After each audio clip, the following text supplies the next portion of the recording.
What happens when a rich girl throws coffee at a street cleaner? And the next morning he arrives with a motorcade that leaves everyone speechless.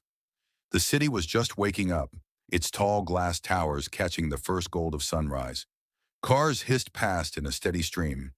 Outside a fashionable cafe, music drifted onto the sidewalk as wealthy young people sipped lattes and laughed over glowing phones. Among them, almost invisible, a street cleaner moved slowly with his broom. His vest was faded but clean, his posture straight. He swept around the cafe entrance with quiet care, eyes lowered, lips pressed in a faint, patient smile. From inside burst a young woman in designer sunglasses, voice sharp from an argument on her phone. A perfect latte steamed in her hand. She didn't look where she was going. The cup tilted, a few drops splashing onto her white shoes. She stopped, furious. "Are you blind?" she snapped, glaring at the man with the broom. Without a thought, she tipped the rest of the coffee over his vest. Brown liquid streaked down his chest. Around her, friends gasped and then laughed, raising their phones to record. "Useless!" she hissed, flicking her hair as if brushing off a stain. The man blinked, but did not flinch. He set his broom aside, pulled a cloth from his pocket, and dabbed at his vest. "I'm sorry, ma'am," he said softly, even though he had done nothing wrong. His voice was calm, almost gentle. That calmness spread like a ripple. Onlookers whispered, frowning at the girl's cruelty. No one there knew the truth about the man with the broom, or what would happen when the sun rose again tomorrow. If this moment already shocked you, tap like and subscribe to see what comes next. That same evening, the girl reclined in the back seat of a glossy black car, city lights flickering across her sunglasses. She filmed herself for her followers, bragging about her father's company and the launch of his newest tower. In another clip, she paraded past rows of luxury cars, tossing keys to a valet without looking at him. She spoke of her perfect life and laughed at people who waste their time on small jobs. Staff in the background bowed their heads, used to her sharp words. Across town, the man with the broom rose before dawn. He walked through quiet alleys where shopkeepers were just unlocking shutters. He carried extra bread for an old fruit seller, helped lift crates for a tired vendor, and fed scraps to stray dogs that wagged their tails at his feet. His vest was worn, but he kept it neat.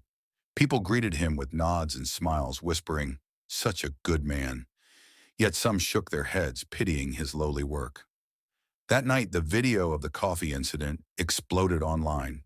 Millions watched the clip of the rich girl's outburst. Comments poured in. Some condemned her cruelty. Others mocked the cleaner as weak for staying silent. Memes spread. Her friends laughed at the attention. She scrolled through the posts, smirking. "He's just a street sweeper," she told them. "What can he do?" She announced a party at the same cafe for the next morning, certain the buzz would fade. But as the city drifted to sleep, something else was moving quietly. Narration whispered over dark streets. Tomorrow's sunrise would bring a shock she'd never forget. Long before the city woke, the man sat alone in a dim office above a quiet street. The walls were bare except for a single frame photo of a dusty alleyway, this very neighborhood decades ago. As a boy, he had run barefoot along that alley, dodging carts and shouting vendors. He remembered the hunger, the laughter, and the sting of being mocked for his ragged clothes. He had promised himself back then, under a flickering street lamp, that if he ever rose above poverty, he would never forget the people still standing in the shadows. He kept that promise.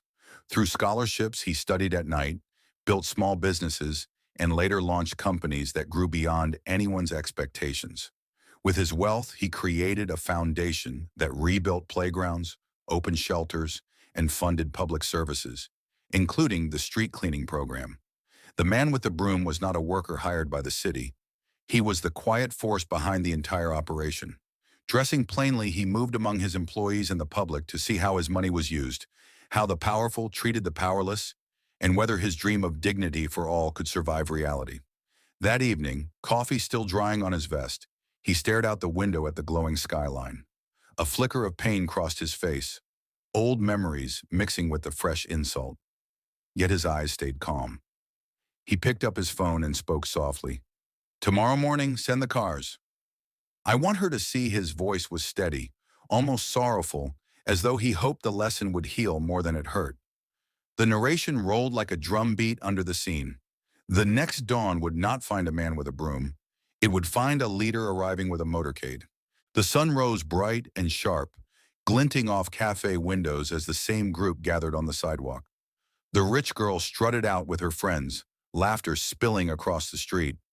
She held up her phone to film another morning of glamour. Then a low rumble silenced the chatter. From around the corner, a line of black SUVs rolled in, their windows dark as mirrors. Brakes hissed, doors opened. Security in dark suits stepped out, scanning the crowd. Heads turned, phones lifted. The lead car's door swung wide and out stepped the man everyone thought was a humble street cleaner. Gone was the faded vest. He wore a tailored charcoal suit that caught the light. He adjusted his tie and walked forward with calm authority. Cameras flashed as reporters hurried closer, microphones raised. The girl froze, her smile sliding off. "That's him," someone whispered. "The coffee guy." The crowd murmured louder, a wave of disbelief building. He stopped at the cafe steps and spoke, voice clear but gentle. He announced a new city initiative to fund small businesses and support public workers, revealing himself as the founder and one of the city's wealthiest philanthropists. "This work matter," he said. "Every person deserves respect." The girl's cheeks burned red. She stammered an apology, but phones were already streaming live. "Remember the coffee guy? He's a millionaire." Comments flew across screens praising his dignity and calling out her arrogance. Then instead of striking back, he turned to her. "You're welcome to volunteer with us," he said softly. "It's the best way to understand people." The crowd gasped at his grace. Her eyes dropped. The contrast between his generosity and her shame was now a lesson playing out before thousands watching in real time. Weeks later, in a bright community center, the same girl bent over a table handing out meals. Children tugged at her sleeve and smiled up at her. Her designer clothes were gone. She wore a simple apron and a tired but sincere expression. Across the room, the man who had once swept the streets spoke quietly with volunteers, checking lists and thanking each person by name. When their eyes met, she walked over and said, barely above a whisper, "Thank you for giving me a chance to change." He only nodded, his calm smile unchanged. True wealth is not in cars, clothes, or power, but in character. Patience and kindness reach farther than arrogance ever can. Images flashed of playgrounds rebuilt, small shops thriving, workers treated with respect. The girl kept working beside them, learning humility one task at a time. Never judge someone by their clothes or their job. You don't know their story. If this story moved you, share it to remind others that dignity and kindness always win in the end. And don't forget to subscribe for more inspiring true life dramas.